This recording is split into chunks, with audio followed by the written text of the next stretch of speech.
from Kandace Chimbiri, who's an established author and has spent a good deal of time actually researching African history from ancient times, modern times, but also looking at the history of the Afro-poem. So bear in mind what we talked about, South Africa, Australia, Brazil, England, the background of some of these issues we have in regard to hair. Kandace is going to take you through a specific kind of look at a certain area in regard to African history of hair. So please welcome Kandace Chimbiri.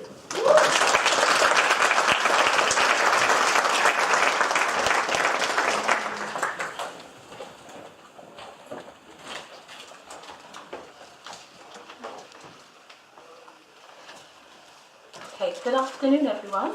Good afternoon. So my name is Kandace, as Tony said. I am a children's author and also a publisher. I established my own publishing company called Golden Destiny about 5 years ago. Prior to that, about 10 years ago or so, I used to come to talks and events just like this one by Black History Walks. And a lot of the information that I learned, nearly all the information, I was always obviously enlightened, but also concerned that I didn't see this sort of information in the mainstream. And that's one of the reasons why I decided to set up my own company and publish books with this type of information in it.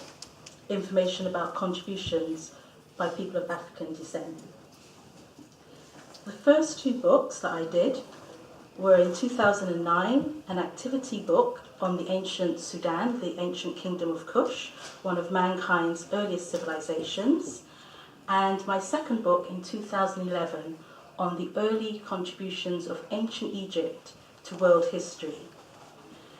As a result of the second book, I was invited to participate in an exhibition which took place last year called Origins of the Afro-Comb.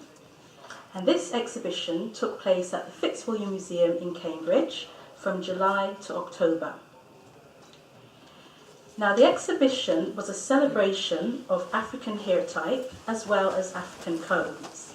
It featured more than 300 combs from ancient Egypt, the rest of Africa, and the diaspora, Europe, the US, and the Caribbean. There were 10 committee members, 10 people from the community who worked with the museum. So we weren't necessarily scholars, we weren't necessarily museum staff, but we worked with the museum to help them present the exhibition in a way that we felt would be advantageous to us and would tell our story from our point of view. So there were people on the committee like Crystal Afro, who you'll be hearing from later today, a blogger, other young people, journalists, and also artists, including Michael Macmillan, who once did the West Indian Front Room. He created an installation that was also a part of the exhibition. I've also created the children's book, as well as working on the exhibition. I created a children's book to bring out some of that information about African hair and hair type for children. Now, as I said, the exhibition was a celebration of African hair type and African combs. It traced 6,000 years of comb from African hair type, from ancient Egypt, which is the comb you can see this side, closest to me, right through to the black fist comb of the 1970s. And in speaking to people, most people, when they see the black fist comb, they instantly recognize it as a symbol of black power. But the comb on this side is also a symbol of power. The comb from ancient Egypt was created in that culture, and it also, with the bull's horn on the top, symbolizes power. Now, although the black fist comb does symbolize power, it's also one of the things that I'd like to throw out for us to discuss and talk about, that the fact that although it is a power symbol, it's also a mass-produced comb, which is made in China today and made of plastic. So when we look at the two combs, although we can see a design classic, we can see the similarities, we can see the cultural significance over a period of 6,000 years and over a wide geography, we can also see there are some other questions that we need to be asking as well, and perhaps talking about a bit as well. It also, for me, represents a loss of skills. These Afro combs from ancient Egypt and some of the other early examples from Africa represent some of the highest artistic achievements of human beings, and they're handmade.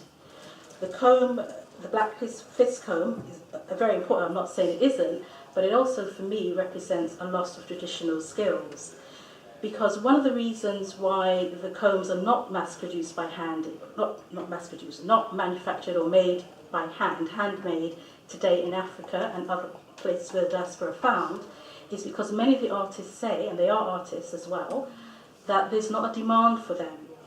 As people turn more, if you're female, to wearing wigs and weaves, and if you're a man, to shaving your hair, there becomes less and less demand for combs. Now, I'm not suggesting that all African hairstyles need combs, but some do. And what we found in looking at the combs over thousands of years is that they're made for the hair type, but they're also made to create certain styles. So I wanted to put that in, I wanted to put that in particular because very often when we start having discussions